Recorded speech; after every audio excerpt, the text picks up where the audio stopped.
Good morning. Hope everybody's good. This will be video 2 of the journey into our bodybuilding show and our prep and stuff. And I said in the first video I wanted to, kind of learn more about myself during this, challenge myself, find out a lot more about, nutrition and how it affects the body and things of that nature. So I really found out a lot about myself through this whole thing as far as how really disciplined I am, how much drive I really do have, and what I will do to make this happen. A lot of you have reached out to me about my surgery. I mentioned my back surgery and stuff, and I had a lot of, especially powerlifters and strongmen, had reached out to me, wanting to know what I did, with that, how, kind of how I got around that. Some of you are going to have some surgeries and stuff, and that's just the nature of the beast. I mean, put our bodies under a lot of high tension and pressure, and it's going to happen, man. In 2019, herniated a disc in my lower back, having a great workout session. Couldn't have been more happy with the way things were going, and just pop. Felt a pop right in my lower left side, and it pretty much was almost like I got shot. Looked like a sniper got me. So I had about 3 months. I could barely walk. It was tough. The disc had pushed over on a nerve and was causing a lot of pain down my left quad. Immediately really started atrophy probably within a week or two. The leg didn't even look the same. As it started healing up, the herniation started healing by itself. Opted out of going to get the injection. I let it try to heal itself.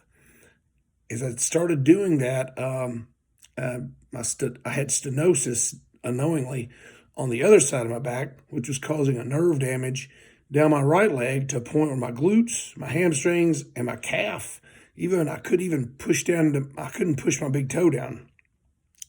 And none of that was functioning correctly. I could not push up on the ball of my foot, or I couldn't even do a basic leg curl. I couldn't even curl my leg up.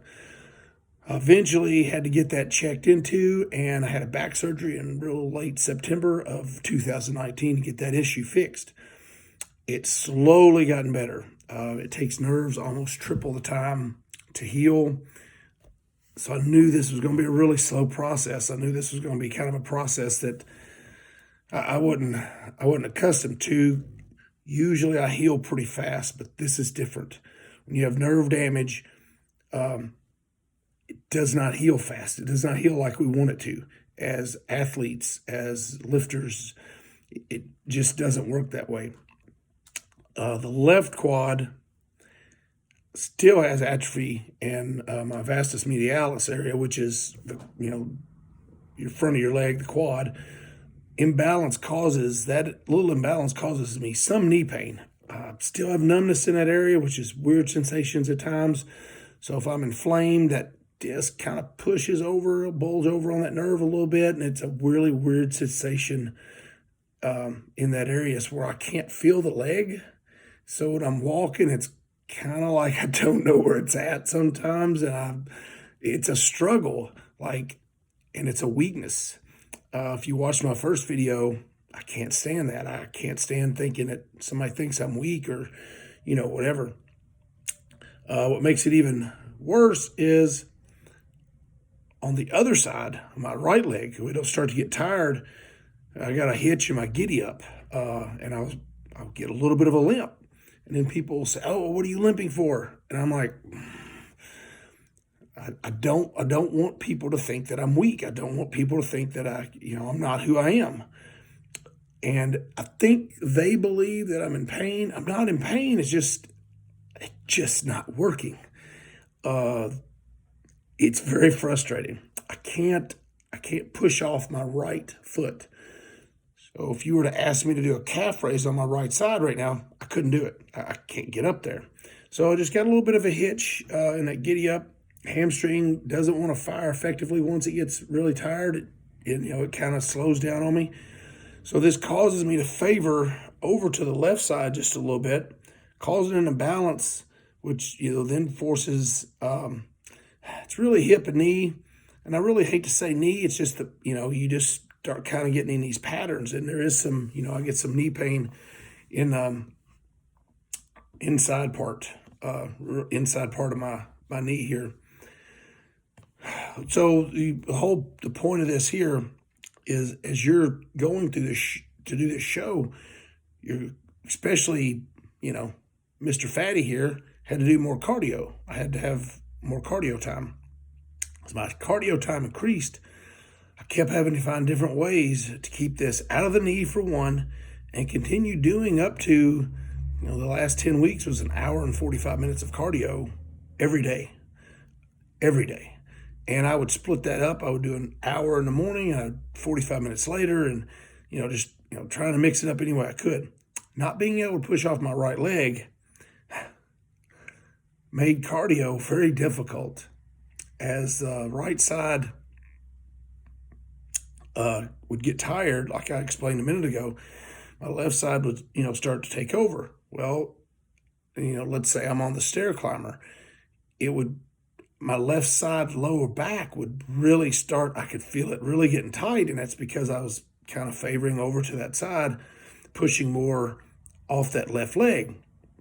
Pushing more off that left leg started causing pain in the knee, pain in the lower back. I'd have to jump off, do something else. So what I would do is I'd jump off, I'd bike really hard for 5 or 10 minutes, or I'd do the ski erg, I'd do battle ropes, or I'd do a sled push, or whatever I could. I just kept modifying things, and I never let it.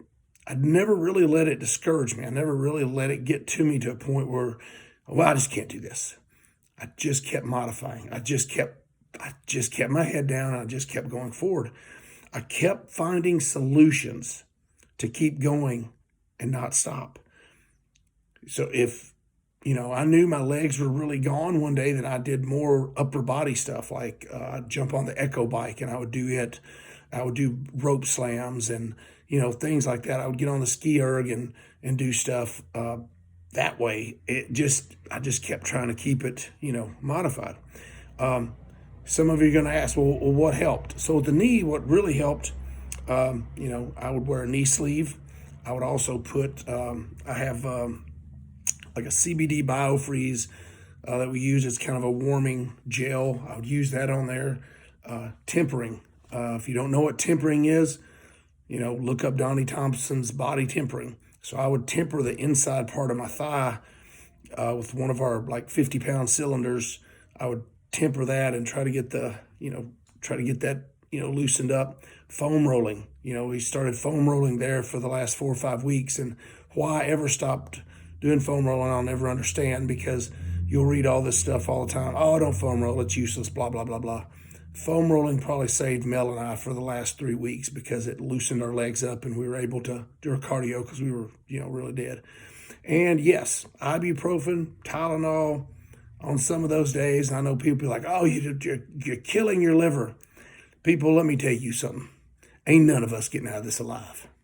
None of us. So I'm pretty sure, a few days of ibuprofen, not going to tear your liver up. I know. There's somebody out there right now. Oh, well, it will mine because of blah, blah, blah. I'm not talking about you. I'm talking about just general people. If you're not taking a handful of ibuprofen every morning, you're probably okay to take 4 or 5 days of ibuprofen to be okay. What's the point to this? What's the point here? Big point is, when the cardio workouts, and this is going to be for my people going to have surgery, and this is going to be for people that aren't having surgery, but when the cardio workouts and diets were punching Mel and I in the face, we didn't stay in there and take those punches. We punched back. We just kept moving forward. We kept bobbing, weaving, and kept going and punching right back. And that's what it's all about. Stay in the fight. Don't quit. Don't give up. Keep trying to move forward. No matter how many times you get hit in the face, keep trying to push forward. Keep trying to move. your purpose or goal in life that you're fighting for, it makes it a lot easier to keep in the fight when you know you have this thing that you're going for. When you have something that is a goal that you really want to attain. Now, that's part of the problem. Some people say they want something, but they don't really want it. You got to really want this. Which will bring me kind of to my next point here. If you have children, okay, and I hear this all the time, I'll do anything for my kids. I'm sure you will. But if you have children, your goal should be staying healthy and mobile for them. Because this is the big reality of that. Do you want to be a burden on your children? Think about that. You're going to be a burden on your children whenever they're in their 30s or 40s because you chose to be lazy now. And that's the bottom line, people. That's the truth of it. Because some of you are extremely overweight and out of shape. Sad part on this part is, takes about 20 to 30 minutes 3 times a week to stay healthy. That's even if you're eating like an 8-year-old kid. Well, what's that mean? It means you're going through drive-thrus 2 and 3, 4, 5, 6 times a day. However how many you are. Or you're just grabbing snack stuff and eating instead of, cooking up, a big thing of, whatever it is, ground chicken, turkey, chicken breast, whatever, pulling that out, having a vegetable and something with that, okay? Not eating like you're an 8-year-old, chicken nuggets and, Big Macs and fries and stuff all the time. That's what it means to be eating like an 8-year-old. If you clean up your diet a bit, which there are only probably, I'm just taking a guess here, probably like 9 million different diets and techniques out there that, can help you fix your problem of eating. There's everything from, your low carb zealots to your keto, your Mediterranean diets, your on and on and on with this list. It's whatever works for you. Intermittent fasting, which I've used for years, for the last 4 or 5 years, works great. It's whatever works for you. Just find something and let it fit into your schedule. Use this, use that, all the information that we have available. And it's never a thing about we don't have enough information. We don't have enough action. You don't do enough. That's the big problem. So using your children as your motivator, and that will strive to make you more disciplined about stuff. It's, all about once you have that goal or once you have that, thing you're trying to attain, just keep working for it. Now, how bad do you want that? Now, again, you say you'll do anything for your children, but you're going to be 60 years old and they're going to have you, you're going to have all this stuff going wrong with you because you didn't decide to take care of yourself. And I know nobody has time, do they? Yeah, that excuse is pretty darn old. Like I said, 20 to 30 minutes 3 times a week, and don't eat like an 8-year-old. Pretty much fixed. Now back to the back surgery and all the other stuff. For you guys that are going to get ready to go through that, do not stop. Do not stop. I never stopped working out the entire time, even when I couldn't walk. I just got on machines and sat down and did stuff. Nope, I couldn't do the stuff I wanted to do. Guess what? We can't anymore. If you're having those back surgeries and stuff, and you want to keep compressing that spine down, you go right ahead. It won't work out well for you, I'm just going to tell you. So be smart and just keep moving forward. Hope this helps some of you guys today. Hope this message gets to you guys like, okay, I you know what, that hit home. If it didn't, great. You can unfriend me and never have to see these videos again. Hope all of you guys have a great weekend. See you soon.